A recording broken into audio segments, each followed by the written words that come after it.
La pregunta de hoy es: ¿qué es algo que alguien hizo que te convenció de que era un psicópata total? Historia 1.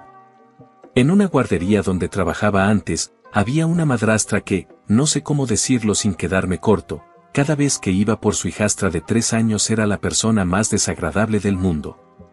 Literal, teníamos que cuidar cada palabra que le decíamos, porque cualquier comentario negativo significaba que la niña iba a terminar castigada.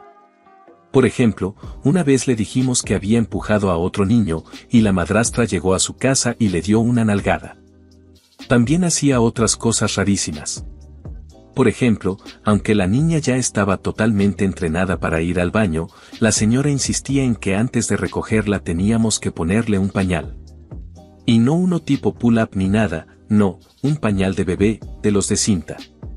Y si nosotros no se lo poníamos, era lo primero que hacía ella en cuanto la veía. Nosotros estábamos convencidos de que era solo para humillarla, porque encima lo hacía con una sonrisita como de qué gusto me da. Intentamos contarle esto al papá de la niña, pero él jamás nos creyó. Hasta que un día vinieron a recogerla juntos. Y en vez de llegar la señora horrible de siempre, parecía que había llegado Mary Poppins. Otra persona totalmente distinta, súper amable, sonriendo, actuando como la madrastra perfecta. Al día siguiente, volvió a ser exactamente la misma de siempre. Historia 2. Iba con mi mejor amiga y ella quería irse de terracería con un par de chavos que conocía. Yo dije, bueno, va, nos subimos a una Bronco, agarramos caminos de tierra, música a todo volumen, el plan parecía normal. De pronto la camioneta se frena en seco, ellos gritan un tlacuache y se bajan corriendo. Yo también me bajé porque pensé que lo habían visto herido y quería ayudar. Pero no. Lo que querían era matarlo a pisotones, y lo hicieron, incluso con yo gritando y llorando para que pararan. Mi amiga intentó minimizarlo como si no fuera la gran cosa. Yo les dije que me llevaran de regreso porque ya me quería ir a mi casa, pero no quisieron. Me tocó quedarme ahí, en esa camioneta, con esos tipos, hasta que a ellos se les dio la gana terminar la noche. Hice todo lo posible por arruinarles la salida, con tal de que se acabara rápido y por fin me llevaran. Nunca había visto a alguien disfrutar tanto haciendo algo tan cruel con un animal indefenso que literalmente no le había hecho nada a nadie. Historia 3. Enseñé a una niña, cuando tenía como 4 años, de la que, sinceramente, sospecho que tenía un nivel de conductas muy preocupantes. Decía groserías, tenía estallidos físicos, mordía, escupía, pateaba y de la nada atacaba a otros niños. Y lo peor es que no eran berrinches normales, también hacía cosas peligrosísimas en casa, como intentar lastimar a su hermanito bebé y meterse en situaciones que pudieron acabar en tragedia. En varias ocasiones intentó provocar incidentes en la casa, tiraba piedras a los carros, y también hubo episodios de maltrato grave a animales. Todo esto pasaba desde antes de edad de kinder. Además, lo decía sin ningún filtro, contaba con toda tranquilidad que quería hacerle daño a sus hermanos, hablaba de deshacerse de ellos de distintas formas, y lo repetía como si fuera un plan. Se intentaron todas las vías de ayuda posibles, pero nada funcionaba, también agredía a adultos. Le negaron escuelas, programas de apoyo, campamentos terapéuticos, y al final, la única opción que la mamá encontró fue medicarla tan fuerte que quedaba como en estado zombie, solo para poder controlar el día a día. La explicación que se manejaba, según la familia y algunos profesionales, era que la mamá consumió sustancias durante el embarazo y que la niña venía con el cableado mal, por decirlo así. Es devastador, porque hubo intervenciones y aún así la situación seguía empeorando. Yo me quedé con la sensación de que, si no cambiaba algo de raíz, esa niña iba a terminar causando una tragedia y acabando institucionalizada. Hoy tiene 10 y, por lo que supe, sigue siendo un problema enorme para cualquiera que intenta ayudarla o ponerle límites. Historia 4. Mi ex y su mamá están en el top de la lista. Ni sé por dónde empezar. Al principio él era el hombre más encantador, cariñoso, romántico y apoyador que yo había conocido. En el momento en que nos fuimos a vivir juntos, se le cayó la máscara por completo. Con el tiempo se puso peor, pero lo que voy a contar pasó hacia el final. Mi ex suegra literalmente dijo, ese era mi refresco, después de que su hijo me tiró al piso y me aventó la bebida en la cara. Eso fue después de que yo pasé por ella al salir del trabajo. Él no trabajaba, sorpresa, ¿verdad? Porque pensé que tal vez él no se atrevería a agredirme si ella iba ahí. Por las noches él amarraba la perilla de la puerta del cuarto con hilo a la mesa de la computadora, haciendo como una telaraña ridícula para evitar que yo, embarazadísima, me saliera a engañarlo. Y vivíamos en medio de la nada. Aún así, para él, siempre estaba debatiéndose con quien lo estaba engañando. En su cabeza yo era una persona desesperada, andando por el monte como si estuviera buscando a cualquiera, como si saliera a vagar por el bosque por la noche a ver qué encontraba. Y lo más horrible, aunque él me obligaba a tener intimidad con él todas las noches, porque si yo decía que no, según él eso significaba que ya había estado con alguien más ese mismo día. Todos los días. Fue humillante. Todo. Luego me acusaba de deshacer y volver a amarrar su telaraña cada mañana. Sé que suena absurdo, y también absurdo que yo haya aguantado. Pero yo, a esa edad, parecía que me había acostumbrado a sufrir. Durante el embarazo incluso me acusó de salirme por una ventana larga y angosta que tenía como 20 centímetros de ancho. Otra vez, para engañarlo. Después nació nuestro hijo y yo agarraba todas las horas extra que podía porque era la única que trabajaba. Una semana, mi jefe me pagó 4 horas menos.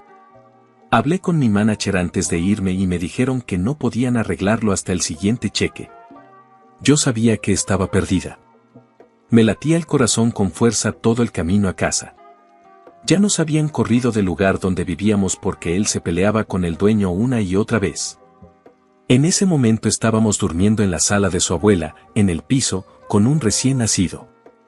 Yo pensé, bueno, a lo mejor no se vuelve loco porque están su abuela y su mamá. Yo tenía que enseñarle mi recibo en cuanto llegaba, porque él llevaba un control enfermizo de mis horas y tenían que cuadrar. Ni siquiera me dio chance. En cuanto cerré la puerta, me arrancó la bolsa del cuerpo, sacó el recibo y aventó todo lo que traía por el cuarto. Estoy casi segura de que ya venían discutiendo antes de que yo llegara y él necesitaba desquitarse con alguien. Vio el recibo, y luego me tiró al suelo, me llamó fácil y me escupió. Yo solo me arrastré llorando, juntando mis cosas y pensando en cómo podría quitarme la vida esa misma noche, porque nunca me imaginé estar tan abajo. Su abuela también lloró.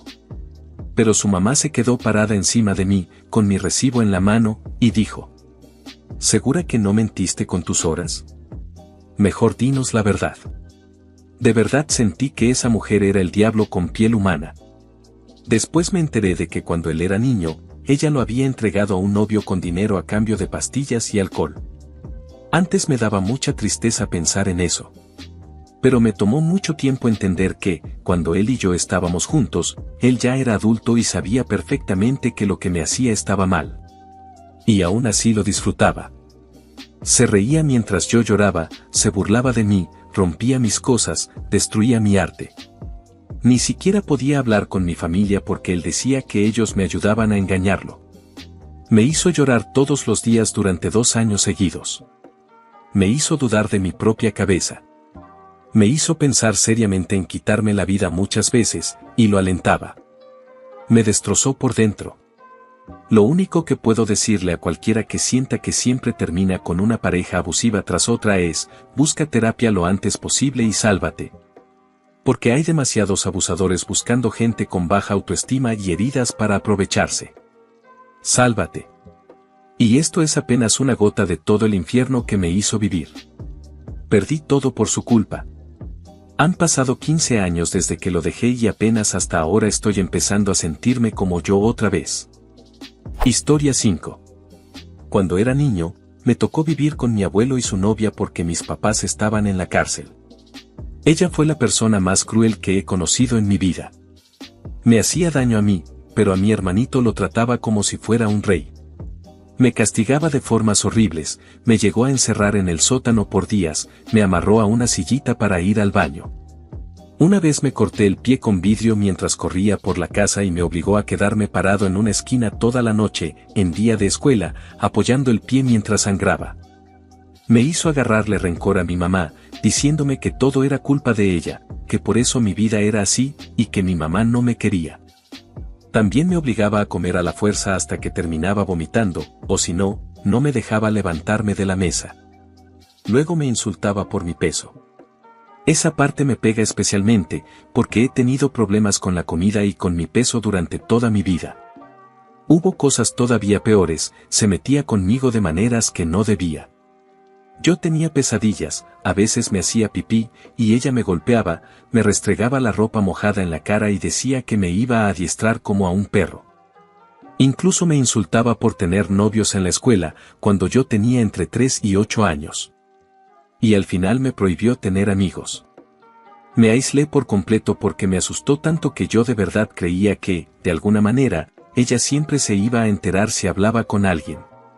Con el tiempo lo volvió rutina, a mi hermano lo llevaba a fiestas de cumpleaños, a Halloween, a Navidad, y a mí me hacía quedarme solo, al fondo, con la cabeza agachada, sin poder hablar con nadie.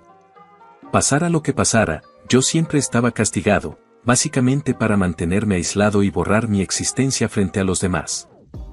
Historia 6. Trabajé con un tipo, vamos a decirle Juan. Juan siempre estaba haciendo tonterías en el trabajo. Parecía no importarle nada y jamás se hacía responsable de nada. Se metió con una compañera que, en mi opinión, era medio vulnerable, y luego la ignoró por completo, aun cuando trabajaban a literalmente 10 metros de distancia. Encima después decía que ella estaba loca y que él jamás la tocaría. La chica con la que estuvo era de las personas más buenas, quizá un poco ingenua, pero de las más amables que vas a conocer. Obviamente todos sabíamos que Juan estaba hablando pura basura.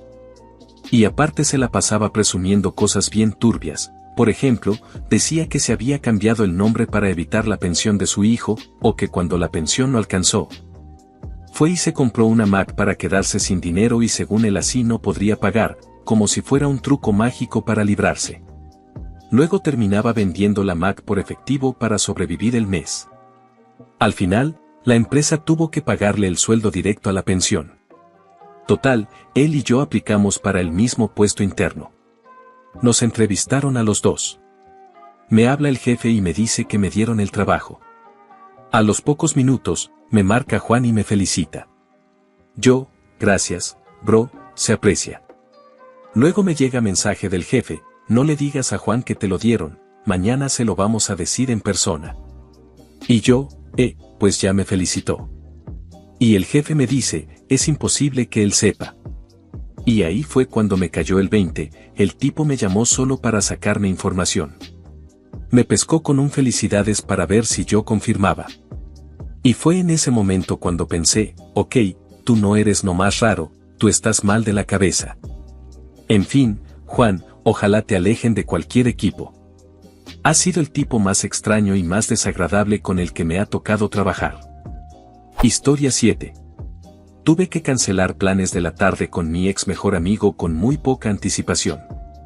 Venía de regreso de una cita, el camión iba tardísimo y ya no alcanzaba a llegar dentro del tiempo límite que él me había puesto, porque básicamente dijo, o es a esa hora o ya no nos vemos. Así que cancelé. Y después de cancelar, me escribió esto, si no hubiera encontrado un reemplazo para ti, ahorita iría camino a tu casa con un cuchillo para lastimarte. Él hacía ese tipo de bromas todo el tiempo. Unas más fuertes, otras menos. Era obvio que lo hacía para ver mi reacción y luego escudarse con el típico era broma. Otra vez, cuando cancelé porque me enfermé, volvió a mandar otra broma de ese estilo, y ahí sí llamé a la policía. Cuando llegaron, él exigió hablar conmigo a solas, con los policías esperando afuera de la puerta. Y ahí fue cuando se le cayó la máscara por completo, se quedó viéndome fijo, sin expresión. Sin hablar. Sin sonreír. Sin parpadear. Ni un gesto. Nada. Solo esa mirada vacía, como si estuviera disfrutando ponerme incómodo. Así se quedó 2 minutos enteros, y de la nada soltó una risa como descontrolada. Cuando le corté el contacto, Me empezó a mandar mensajes con amenazas y cosas de acoso, aunque creo que nunca hizo nada, pero escritas bonito, como en modo poético, para que si yo decía algo él pudiera fingir, no. ¿Es una broma o es una frase? Y así se la llevó como medio año. Historia 8. Empezamos una relación, los dos teníamos como 40 en ese entonces, porque yo fui la que se le lanzó. Yo solo quería pasarla bien, la neta. Era la primera vez que hacía algo así con un turista. Pensé que nunca lo volvería a ver, pero él siguió en contacto. Volvió a la ciudad un par de semanas después y pasamos unos días juntos. Estuvo increíble, el hotel estaba justo enfrente de mi bar favorito, donde nos conocimos. Mi primera relación a distancia. Yo siempre he odiado hablar por teléfono, pero con él podía estar 3 horas y sentía como si fueran 30 minutos. Compartíamos música, hablábamos de libros, películas, de nuestras historias. Incluso me ayudó cuando mi ex andaba acosándome y llegó a meterse a mi casa. Me regaló una cámara para la puerta y todo. Yo trabajo de bartender y él tenía un trabajo que podía hacer a distancia, así que yo solo lo visité una vez, pero él venía a verme bastante seguido. Tenía hasta llave de mi casa, para que no se quedara atorado cuando yo estaba trabajando. A veces, cuando hablábamos por teléfono, su roomie andaba cerca y con el tiempo empezó a meterse en las llamadas. Y la verdad, caía bien. Él me dijo una vez que ella no sabía que él dormía en mi cama, y lo justificó como que ella era sobreprotectora por culpa de su ex loca, y que solo estaba cuidándolo. Yo me tragaba eso porque en mi cabeza era como, si ella sabe que hablamos todo el tiempo, si sabe de las ex, si es tan normal, entonces mis alarmas están exagerando, ¿no? Y hace unas semanas, ella mencionó que quería venir de visita con él. Y él la animó, como si nada. Yo, como en ese momento tenía gente ocupando el cuarto de visitas, le dije que no sabía bien cómo iba a estar el tema de dónde iba a dormir cada quien. Y así fue como las dos nos enteramos. Ella no era su roomie. Era su novia desde hace 10 años. Y yo era la otra. Lo peor es que ella es realmente buena persona. Él jamás pidió perdón. Lo único que repetía era, yo conseguí lo que quería. Como si la que la regó hubiera sido yo. Pero esto no era lo que yo quería. Solo me pusieron en una situación donde yo iba a perder sí o sí. Hoy se suponía que era nuestro aniversario de 2 años. Yo pensé que tenía algo bien bonito. Vete mucho al diablo, Jim. Yo merecía algo mejor. Historia 9. Cuando era niño, yo era un lector empedernido. Empecé muy pequeño y era mi cosa favorita, siempre traía un libro en la mano y leía todo. Hasta iba a pijamadas y fiestas y me pasaba la noche leyendo libros de mis amigos. Era una adicción total. Y además se me daba inventar historias súper creativas al momento para entretener a la gente. A mi papá no le gustaba que yo leyera tanto. Un día me llamó a su cuarto. El cuarto estaba lleno de bolsas de basura. No recuerdo exactamente qué me dijo, y la verdad no importa. Tenía uno de mis libros en la mano y lo aventó al fuego. El Conde de Montecristo. Yo me quedé congelado, con el corazón en la garganta, viendo cómo seguía echando libros al fuego uno tras otro. Como estaba tardando demasiado, le dijo a mi mamá que tirara el resto. Y entonces me cayó el 20, como un golpe en el estómago, esas bolsas de basura tenían todos mis libros. Y para mí no eran solo libros. Eran mis amigos. Algo dentro de mí se murió ese día. Historia 10. Tuve una ex con la que hice un viaje por carretera. Gran error.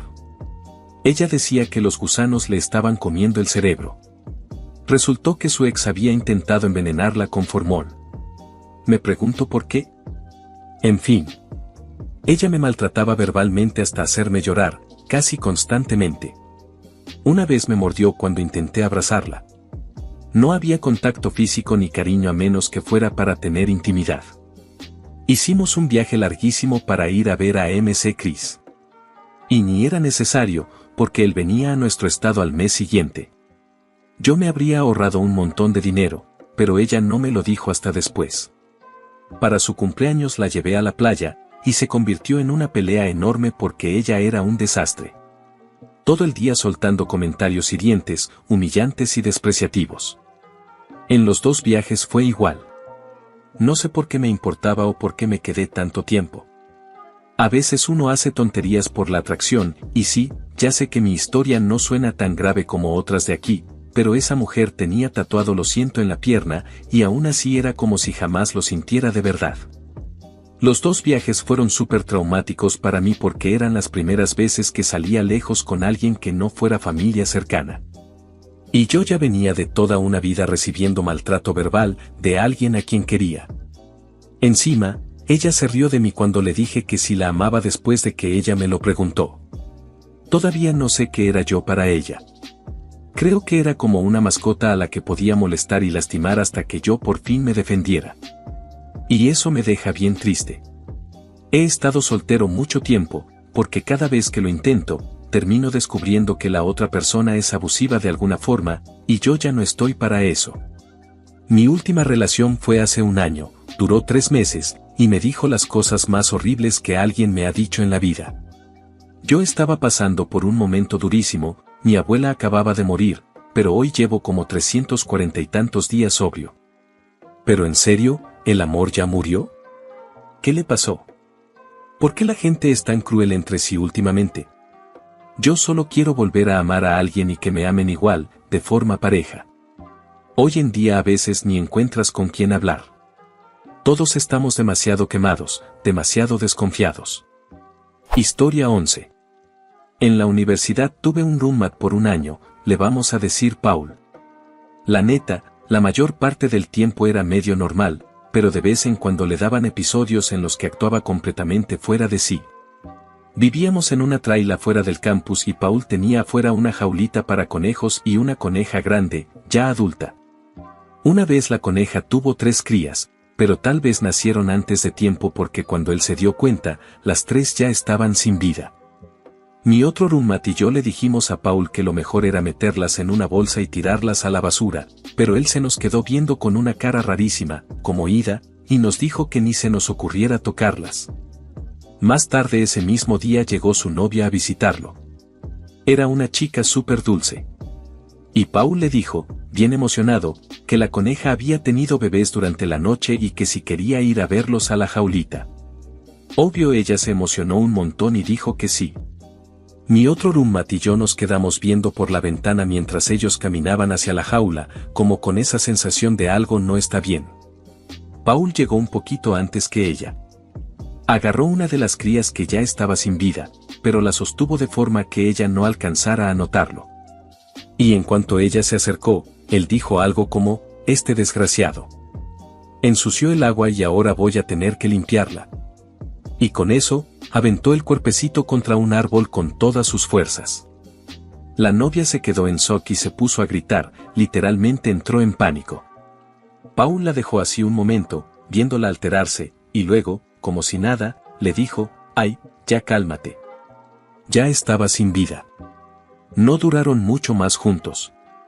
Y mi otro amigo y yo encontramos otro lugar para vivir bien rápido después de eso. Historia 12. Cuando iba en primero de primaria, tuve una maestra que se la agarraba con un niño muy pobre. Todos los días lo maltrataba sin razón, y no hablo de regaños, de verdad lo golpeaba, le jalaba el pelo y lo insultaba.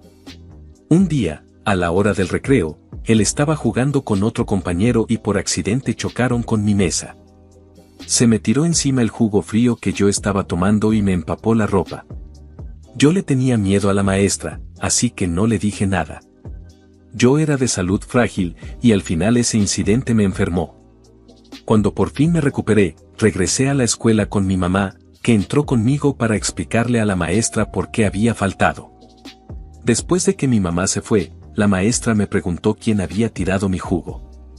Pero antes de que yo pudiera contestar, me interrumpió, "No, ya no digas nada. Yo ya sé quién fue. Fue ese demonio de allá, ¿verdad?". Y señaló al niño al que siempre maltrataba. Yo le dije que no, pero ella insistía en que dejara de mentir. Y en ese momento fue y lo volvió a maltratar, y le dijo a alguien que llamara a su papá. Al rato llegó el papá del niño. Era un señor grande, se veía muy descuidado, y sí, era evidente que vivían con muy poco. La maestra se puso a decir que el niño ya no debía ir a la escuela porque ella ya no podía soportar su actitud. El papá le rogó, pero ella no quiso escuchar. El señor se fue llevando a su hijo. Yo no supe qué pasó con él después. Me sentí fatal. A mí luego me cambiaron a otro salón y ya no volví a ver a esa maestra hasta la graduación. Pero nunca se me va a olvidar la cara que ponía cada vez que maltrataba a ese niño y se burlaba de él, de verdad parecía disfrutarlo. Si tenía una mirada de alguien totalmente desequilibrado. Historia 13. Hace años, mi mamá tenía una amiga, un verdadero desastre en todos los sentidos que te imagines. Pero lo más importante eran sus 3 hijos, cada uno de un papá distinto. En ese tiempo, había un bebé, como de 2 o 3 años, una niña de unos 5 a 6, y un niño de unos 8 o 9. A veces mi mamá los cuidaba, así que me tocó convivir con ellos varias veces, y nunca fueron experiencias buenas. Mi momento de ok, esto ya no es normal fue cuando el niño se me acercó para enseñarme unos dibujos y planes de un ataque en su escuela que decía que quería hacer. Dibujos de armas, explosivos, de todo. Hasta donde yo sé, no tenía acceso real a nada de eso, pero igual, obviamente no era nada normal. Le pregunté por qué quería hacer eso, y solo me dijo, ¿por qué no? Es divertido.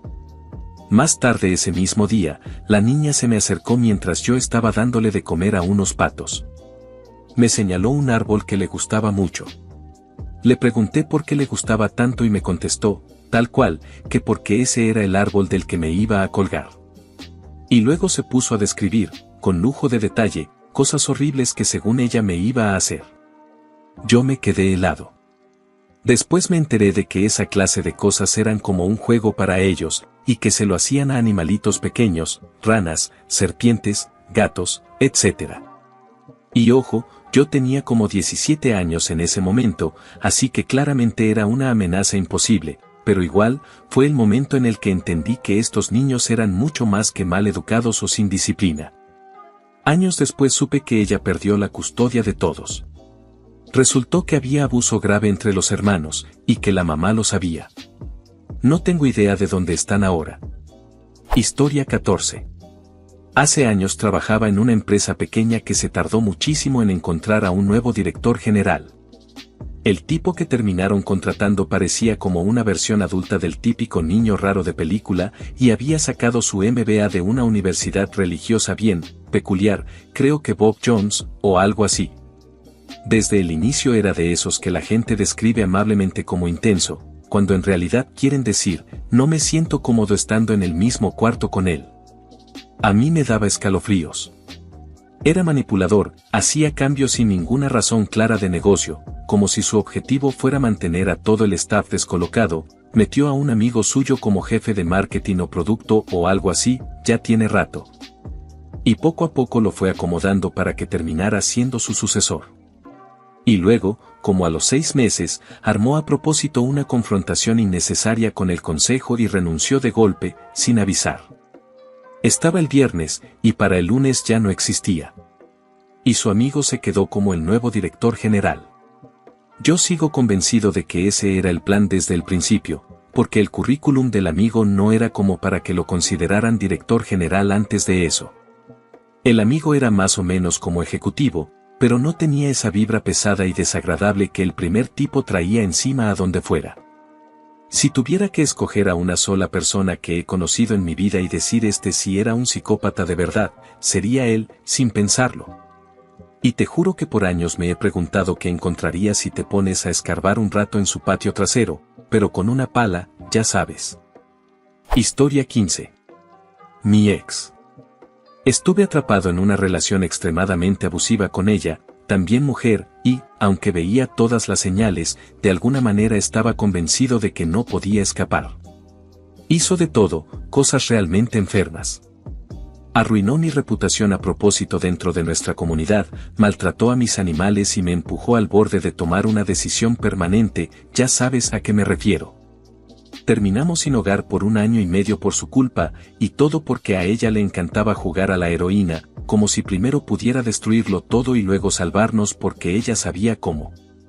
Eso fue después de un accidente horrible en el trabajo que me dejó con una discapacidad.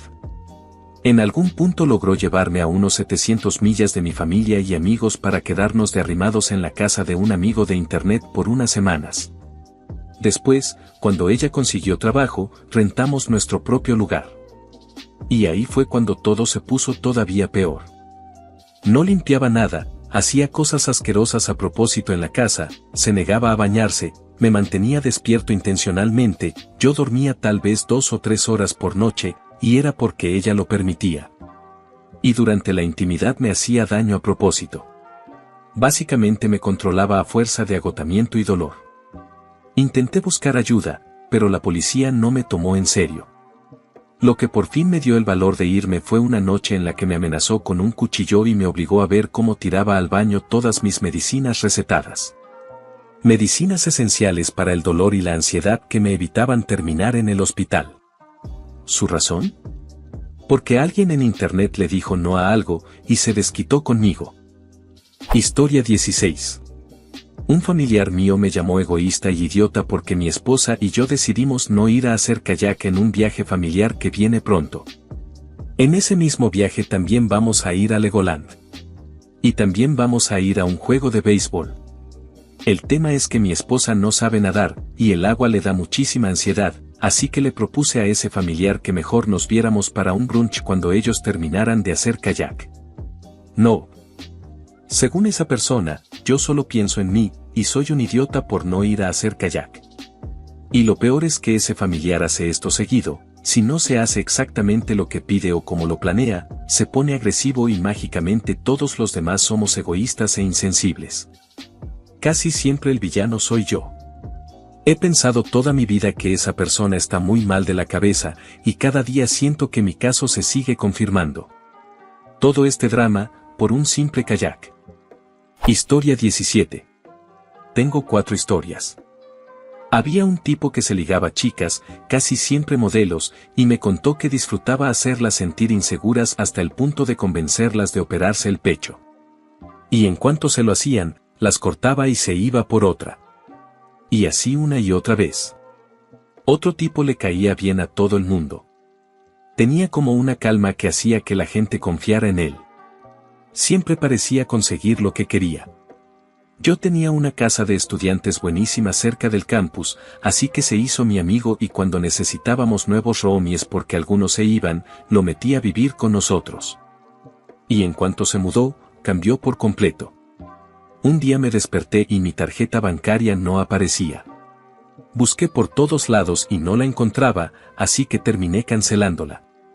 Y después él mencionó, bien casual, que él la tenía, porque se había metido a mi cuarto mientras yo dormía, la agarró, y sacó dinero de mi cuenta porque según él yo se lo debía, y bueno, siendo justo, sí le debía. Pero eso no le daba derecho. Luego escuché que había hecho algo parecido con la tarjeta de crédito de otra persona para irse a un festival de música, y le dejó como 10,000 de deuda. La última vez que supe de él, ya estaba metido con una mujer que trabajaba en medios, que era justo lo que él quería, contactos. Normalmente ella estaría por debajo de sus estándares, pero ella lo iba a llevar a Estados Unidos para vivir y moverse con famosos. O sea, era clarísimo por qué estaba con ella.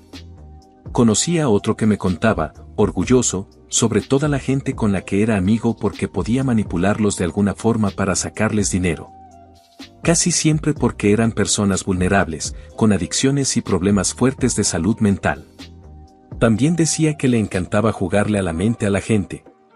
De hecho, se aprovechaba específicamente de una chica con esquizofrenia, y ella también era una de las personas a las que le sacaba dinero. Tenía un amigo que cada verano terminaba con su novia, la dejaba destrozada porque ella lo amaba muchísimo. Él se iba todo el verano a engañarla mientras ella lloraba, y cuando volvía el semestre, regresaba con ella como si nada. Ya cuando la universidad estaba terminando, empezó a salir a escondidas con la novia de uno de sus roomies, y mejor amigo. Incluso la invitó a su país en verano antes de que por fin lo admitieran o los cacharan, no recuerdo bien cómo salió. La novia de años se vino abajo y tuvo problemas emocionales por un tiempo. Luego supe que a la nueva chica la dejó por una mujer del trabajo, y esa chica terminó internada en una clínica psiquiátrica por todo el desgaste mental y sus juegos. Después dejó también a esa otra mujer, y ella también acabó internada por lo mismo. Lamentablemente he conocido a muchísima gente en mi vida, y por pura estadística me he topado con demasiados monstruos. Estas son solo algunas de las personas más dañinas que he conocido. Algunos se notan desde lejos, otros tardan, pero dales tiempo y siempre terminan mostrando quiénes son de verdad. Historia 18. De hecho lo caché por accidente actuando raro. Yo ni sospechaba nada hasta que lo vi con mis propios ojos. Era un empleado nuevo, yo le hice la entrevista y parecía buen tipo. Para contexto, soy supervisor de producción en una fábrica. Hubo una lesión, accidente, así que abrí el video de las cámaras para ver qué había pasado y poder llenar el reporte. Mientras estaba revisando el área donde ocurrió el incidente, en otra cámara me vi a mí mismo hablando con el nuevo. Se escucha el momento del accidente, yo me volteo y corro hacia donde escucho que está gritando el compañero que se lastimó. Y justo cuando me doy la vuelta para correr, veo que el nuevo se descontrola en cuanto mi espalda queda hacia él. Obvio, cambié a esa cámara para ver qué demonios estaba haciendo. El tipo empezó a hacer mímicas como si estuviera fingiendo que me estrangulaba, que me apuñalaba, y luego, ya que yo caía al piso, como si me estuviera pateando o pisoteando. En ese momento recorté el video, lo guardé y se lo mandé directo a Recursos Humanos y al gerente de planta. Recursos Humanos se lo tomó tan en serio que me dijeron que me tomara unos días fuera mientras ellos lo despedían. Cuando regresé, todo el mundo pensaba que él sí me había hecho algo. Algunas personas alcanzaron a ver su episodio raro, y luego yo dejé de ir unos días, y como ya sabes cómo es RH, todo en secreto, nadie explicó nada, así que la gente empezó a sacar conclusiones. Lo más raro de todo es que yo no le hice nada. Lo único que hice fue preguntarle cómo le estaba gustando el trabajo, o si había algo que no le gustara y que yo pudiera intentar arreglar. Literal eso se lo pregunto a todos los nuevos, pero por alguna razón, este tipo explotó con eso. Historia 19. Mi mamá se alió con mi ex abusivo y juntos se llevaron a mi hijo. Mi ex estaba intentando conseguir la custodia completa, no por una razón real, sino solo para hacerme daño. Él trabajaba a tiempo completo, así que ni siquiera tenía sentido que quisiera custodia total, pero le daba igual, lo que quería era lastimarme. Como él sabía que yo no tenía una buena relación con mi mamá, la llamó y le metió un montón de mentiras en la cabeza, historias de que yo estaba maltratando a nuestro hijo.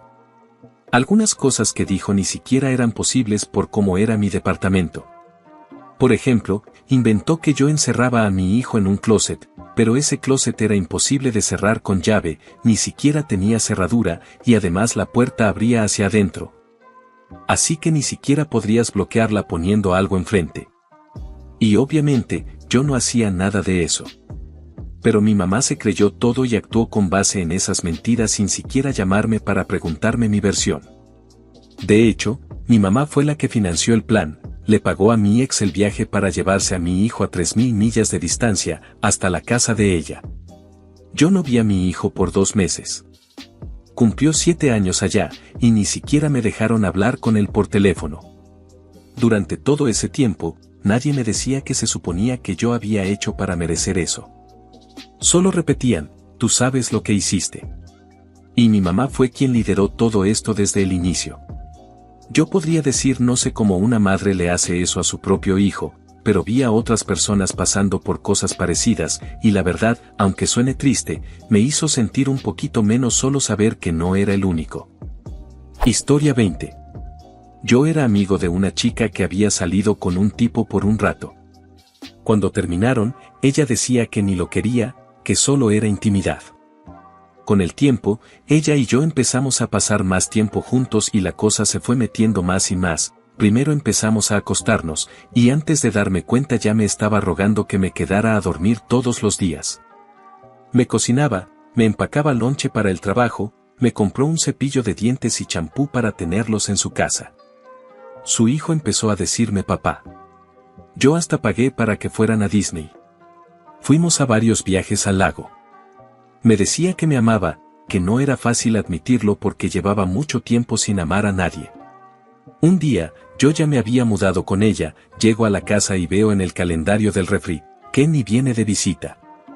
Obvio discutimos y yo me fui. ¿Y qué creen que me dijo? Lo mismo, que solo era intimidad. Historia larga, pero cuando ese tipo vino, ella recayó. Meses después, yo de tonto manejé 10 horas de ida y 10 de vuelta para ir por ella. La metí a rehabilitación.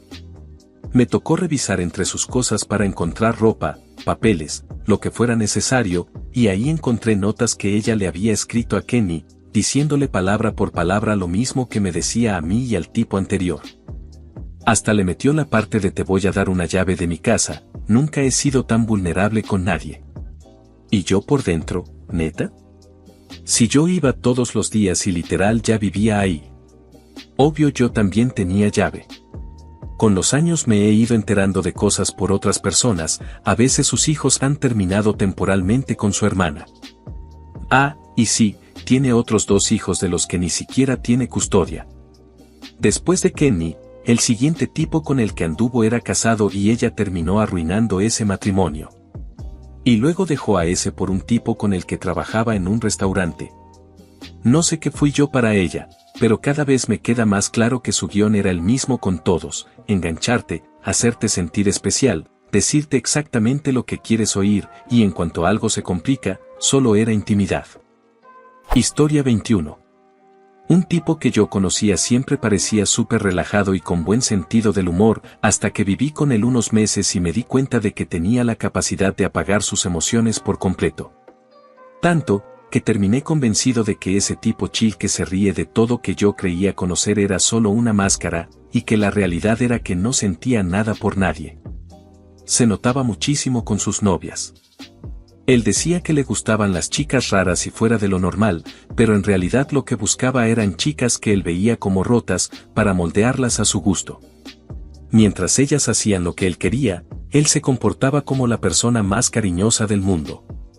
Pero si se atrevían a poner un límite o a llevarle la contra aunque fuera una sola vez, se le caía el muro y dejaba de mostrar cualquier emoción hacia ellas, como si se apagara. Hasta que ellas se disculpaban o compensaban de alguna forma. Es difícil de explicar si no lo has visto, pero cuando él se apagaba, le mirabas los ojos y no había nada. Era como un robot. En el tiempo que viví con él lo vi empujar a varias chicas al límite así, algunas terminaron con crisis emocionales, otras se volvieron obsesivas con complacerlo en todo, y por alguna razón eso también le molestaba. Y en un caso, según supe, antes de que yo me mudara con él, una chica literalmente se fue corriendo en la madrugada del miedo que le tenía. Historia 22. Mi ex mejor amiga, yo pensaba que solo tenía ansiedad bien fuerte, hasta que nos hicimos roomies. A ella le pidieron ser dama de honor de una amiga en común, y aceptó. En ese tiempo mi ex mejor amiga estaba estudiando para un examen enorme, así que no podía ir a varios eventos del grupo de damas porque literalmente tenía que estudiar todo el día, todos los días, por un rato. En una de esas reuniones a las que mi mejor amiga no podía ir, ella subió a redes una foto vieja de ella en Disneyland, sin caption. La novia la vio, asumió que mi mejor amiga estaba en Disneyland, y le mandó mensaje diciendo que quedaba fuera de las damas si iba a mentir así. Mi mejor amiga le explicó que era una foto vieja, que no estaba en Disneyland, que estaba en su casa estudiando como había dicho. La novia se disculpó, pero mi mejor amiga se salió del grupo de damas porque se sintió súper ofendida por la acusación. Como un año después, la novia necesitó un trasplante de riñón. Ellas no se habían hablado desde lo de la foto, así que yo le conté a mi mejor amiga lo que estaba pasando. Y lo primero que salió de su boca fue, con cara totalmente plana, bueno, yo no voy a donar. Yo me quedé sin saber qué decir, y después de unos segundos solo respondí, ok, pero ella no está pidiendo donaciones, solo te estoy diciendo lo que está pasando. A partir de ahí, mi mejor amiga me preguntaba todos los días si había novedades sobre la situación de la novia, y repetía una y otra vez que ella no iba a donar un riñón. Y cada día lo preguntaba de forma más rara, más molesta, hasta con una sonrisita, como si estuviera esperando escuchar algo malo. Después, invitaron a mi mejor amiga, a la novia y a mí a una carne asada de otra amiga. Mi mejor amiga se negó a ir porque no quería ver a la novia. Cuando yo regresé a casa, me bombardeó con preguntas: cómo se comportó, qué hizo, qué comió, qué traía puesto, cuánto pesaba, de qué tamaño estaba, y obvio también quería saber si la novia había hablado de ella. Mi mejor amiga se enojó muchísimo cuando le dije que la novia no mencionó su nombre ni una sola vez. Se puso a decir que seguro la novia se cree mejor que todos por no hablar mal de su pelea del año anterior. Para mí fue una locura ver cómo mi mejor amiga pasó de querer mucho a esa chica como amiga, a obsesionarse durante tanto tiempo y, honestamente, desearle lo peor, solo por un malentendido. Ahí empecé a darme cuenta de algo bien escalofriante: mi ex mejor amiga sentía que cualquiera que la hiciera enojar merecía desaparecer. Y eso da miedo. Yo era amiga de ella desde secundaria, y esto pasó cuando ya estábamos en nuestros años 30. Da terror pensar que de verdad nunca terminas de conocer a alguien. Tengo varias historias de esa ex mejor amiga si a alguien le interesa, pero esta es la que siempre se me queda grabada. Historia 23. Esto es un resumen súper recortado, pero hace poco descubrí que una de mis amistades en línea más cercanas, de casi 5 años, estaba construida sobre una mentira sostenida por más mentiras. Y orquestada por una mentirosa. Nuestra amistad empezó en un Discord de fandom. Ella decía que trabajaba en animación, haciendo principalmente trabajo ligero de limpieza y edición, y que a veces hacía doblaje en papeles pequeños. Sus historias del trabajo eran lo suficientemente normales como para sonar creíbles, y además en el grupo sí había al menos una persona que era animador real y había trabajado en títulos conocidos. Así que todo parecía posible. Con el tiempo, esa amiga animadora empezó a recibir acoso anónimo en Tumblr. El contenido de los mensajes dejaba clarísimo que venían de alguien dentro del Discord. Sin entrar en detalles innecesarios, se me ocurrió una idea usando un rastreador de IP para intentar que el anónimo se delatara. Cuando salió quién era, nos quedamos en shock, pero al mismo tiempo cuadraba con ciertas conductas raras que esa persona ya había tenido. Aunque esa persona fue expulsada del grupo, mi amiga, Av, siguió recibiendo mensajes anónimos, y el anónimo evolucionó a un supuesto acosador. Durante 5 años, ese acosador siguió molestándola con frecuencia, y el estrés supuestamente le causó un montón de problemas de salud, empeoró una condición de convulsiones. Tuvo problemas gastrointestinales que terminaron en hospitalizaciones e incluso cirugía. Con el tiempo, decenas de personas aparecieron para contar sus propias experiencias negativas con el acosador, sobre todo después de que hicimos una advertencia pública sobre él. Mientras yo ayudaba a Av con todo ese tema, nuestra amistad se volvió muy cercana. En algún punto, yo mencioné por encima que mi sueño, desde los 12 años, era ser guionista de una serie animada, con la fantasía de si pudiera hacer cualquier cosa sin obstáculos. Escribir ha sido mi hobby desde esa edad y hasta tengo un seguimiento decente. Hace como un año, ya llevábamos 4 años de amistad, Av me dijo que estaba juntando contactos que había hecho en la industria para lanzar un estudio independiente. Según ella, ya tenían 2 proyectos en marcha y le encantaría contratarme como escritor. Incluso me pidió permiso para compartir 2 ideas originales mías con el director del estudio. Le dije que sí, y ella me dijo que al director le encantaron mis conceptos y que me aprobaron para contratarme cuando el estudio estuviera listo. Yo estaba emocionadísimo, porque por fin sentía que tenía una oportunidad real de ir por mi trabajo soñado. En ese tiempo yo ya había dejado el ejército, pasé casi 3 años en un trabajo que odiaba y tenía planes de renunciar para ayudar a mi papá con un negocio pequeño que estábamos levantando juntos, mientras yo estudiaba. Esto se sintió como la luz al final del túnel después de haberla pasado mal en mis últimos 2 trabajos. Incluso me metieron a un Discord con gente de animación, nadie mega famoso, pero sí trabajadores del medio con logros modestos, que supuestamente iban a ser mis futuros compañeros.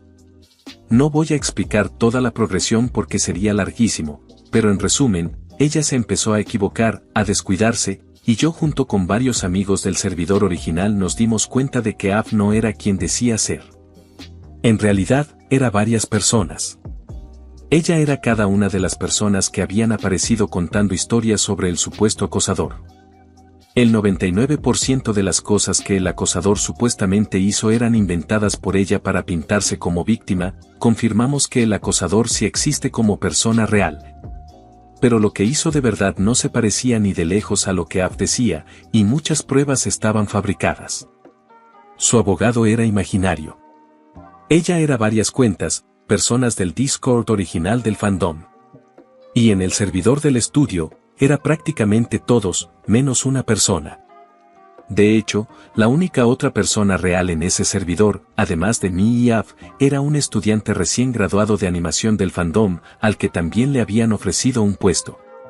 Contamos, como mínimo, 15 personas distintas con las que interactuamos regularmente que en realidad eran Af detrás de perfiles falsos. Inventó más de 15 identidades, cada una con su propia personalidad y cuentas, la mayoría ni siquiera eran cuentas nuevas, solo para manipularnos. Tenemos evidencia muy contundente y demasiado clara de que nuestras acusaciones son ciertas.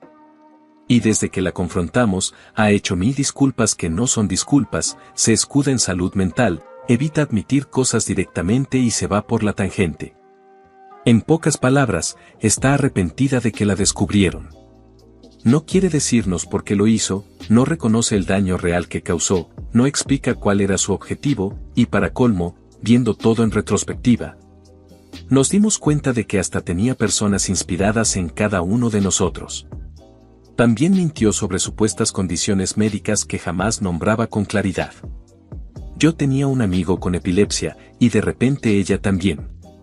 Si la atención se le iba por un rato, aparecía una misteriosa condición gastrointestinal y ahora resulta que estaba publicando desde el hospital. Un caos total. Y a mí me deja con la cabeza hecha nudo cada vez que intento explicárselo a alguien. Mi terapeuta me recomendó el nuevo documental Unknown Cayer en Netflix después de que le conté cómo se cayó todo, porque dijo que Af sonaba muy parecida a la persona responsable en ese caso. Lo vi ayer y, tenía razón. Si quieres una idea del tipo de persona que era Af, ve ese documental, comparte muchísimas características con la culpable. Y si puedo decir algo final sin meterme en cosas demasiado gráficas, ojalá que las investigaciones y las demandas que se están armando sigan su curso. Que no vuelva a tener chance de lastimar a nadie y que se quede bien lejos de cualquier comunidad donde pueda repetir lo mismo. Historia 24. Me enganché con un tipo en la universidad en una fiesta y después él me empezó a llevar a una serie de citas los siguientes días. Yo le dejé clarísimo que no quería una relación, que solo me interesaba algo casual y no exclusivo. Aún así, un fin de semana que estábamos en casa de sus papás, me soltó un discurso de lo mucho que le gustaba, que quería que yo fuera su novia, que no quería a nadie más, etc. La verdad sonó lindo, así que pensé, ¿por qué no? Un par de meses después, estoy esperándolo afuera de su dormitorio y él no aparece. Me había dicho que ya venía en camino, así que me senté ahí a esperar. De repente se me acerca una chica y me pregunta si yo era la novia de ese tipo. Le digo que sí. Y ella me contesta, yo también. Engañar a alguien es una basura, pero no necesariamente te convierte en psicópata. Aquí viene el detalle. Después de hablar con ella y comparar fechas, mensajes y situaciones, nos dimos cuenta de que, como mínimo, tenía otras 2 novias más. Y no solo eso, tenía la misma fórmula con todas. Exactamente la misma secuencia de citas, la misma canción dedicada, y hasta el discurso que me dio era básicamente un copiar y pegar. Ella además encontró una lista con cientos de nombres de chicas con fechas y marcas que claramente parecían contar cuántas veces había estado con cada una. De hecho, ella iba en camino a confrontarlo cuando me vio a mí. Y ojo con esto, cuando él estaba en la casa de sus papás pidiéndome que fuera su novia, ella estaba en el mismo lugar. En la misma mesa, cenando con sus papás. Ahí seguimos las dos afuera del dormitorio, sentadas en el pasillo, viendo por la ventana donde estaban estacionados nuestros carros. Vemos que su carro pasa junto a los dos, luego da vuelta en U y se va, y enseguida me llega un mensaje de él diciendo que salió algo y que ya no iba a poder verme. Después de eso, aparece un policía y nos pregunta si vivimos ahí, y que si no vivimos ahí, tenemos que irnos. Si vivíamos ahí, si teníamos derecho de estar ahí. Y a partir de ahí, este tipo empezó a mandarnos mensajes amenazantes diciendo que lo estábamos tendiendo una trampa. Y sin querer se delató, admitió que tenía todavía más novias de las que pensábamos. Dijo que eran 6, así que quién sabe cuántas más. Siguió con amenazas de acciones legales, haciéndose la víctima, soltando frases de manual para hacerte dudar de ti mismo, etc. Pasa más de un año y yo ya le había contado todo a mis amigos, obviamente. Un día me llega un mensaje de un número desconocido, era una chica preguntándome si yo había salido con ese tipo. Me dijo que preguntaba porque la mejor amiga de ella había estado con él la semana anterior y luego salió con una infección de transmisión sexual, y que él no tenía eso cuando estaba conmigo. Yo me hice pruebas 2 días después de terminar con él y salí limpio. Así que le conté todo lo que pude de mi experiencia, y ella confirmó que él seguía haciendo exactamente lo mismo. Guardé nuestras conversaciones por si algún día las necesitaba. Han pasado más de 10 años, y todavía no las borro. Historia 25. Mi, ahora ex, amigo se ofreció voluntariamente a cuidarme cuando me dieran de alta del hospital después de una cirugía por cáncer, y no fue algo informal.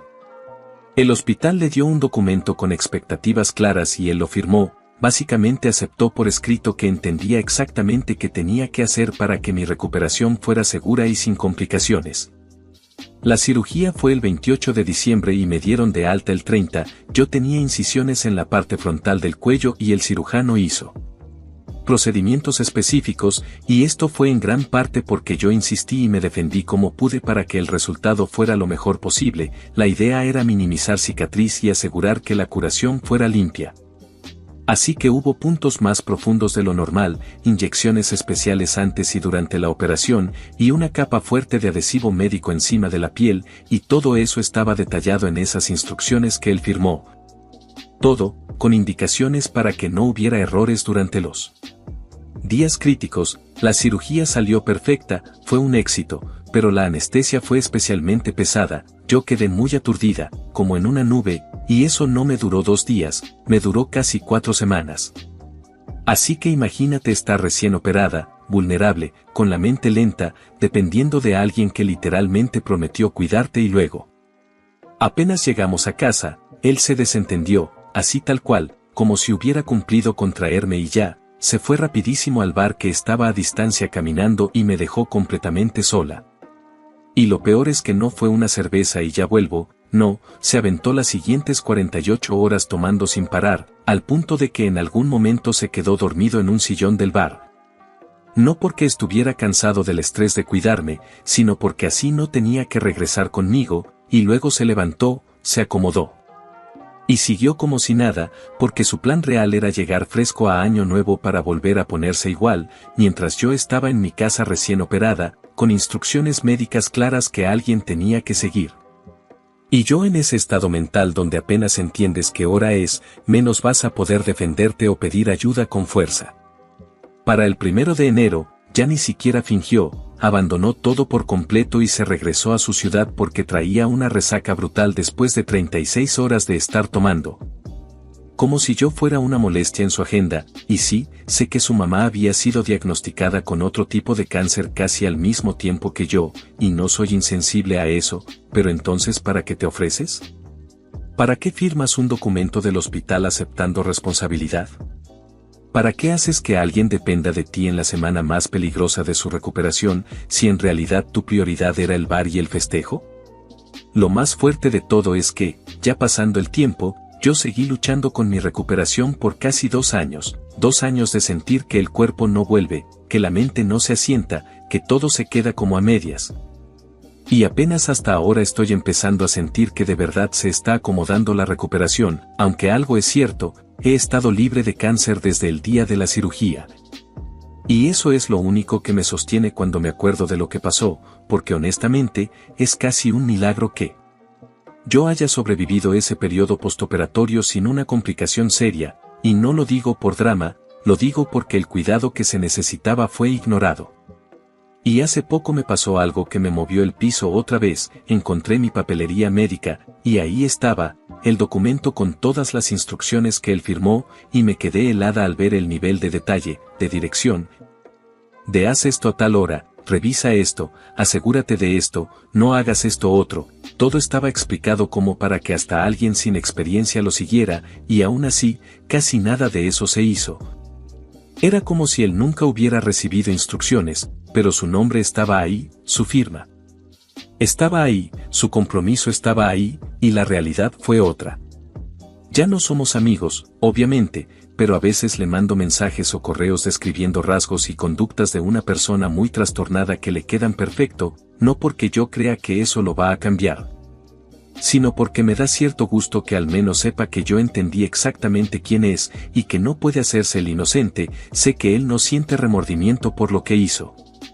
Pero también sé que no le gusta que yo lo identifique y se lo diga directo con esas indirectas, y antes de que alguien me diga supera eso. No soy una santa, no soy una víctima perfecta, pero cuando veo injusticias así, cuando alguien que está vulnerable necesita apoyo y la persona que prometió estar ahí lo abandona por fiesta y alcohol, me sale lo más pesado. No me enorgullece, pero tampoco me voy a quedar callada como si no hubiera pasado. Y hasta aquí el video de hoy. Espero y les haya gustado, y no olviden visitar nuestro canal secundario de historias de dramas familiares y chismes, también de comentar una anécdota o experiencia similar al tema del video. Dejen su like. Compartan si les gustó el video, y por último no olviden activar la campanita para no perderse ninguno de nuestros videos diarios. Chao.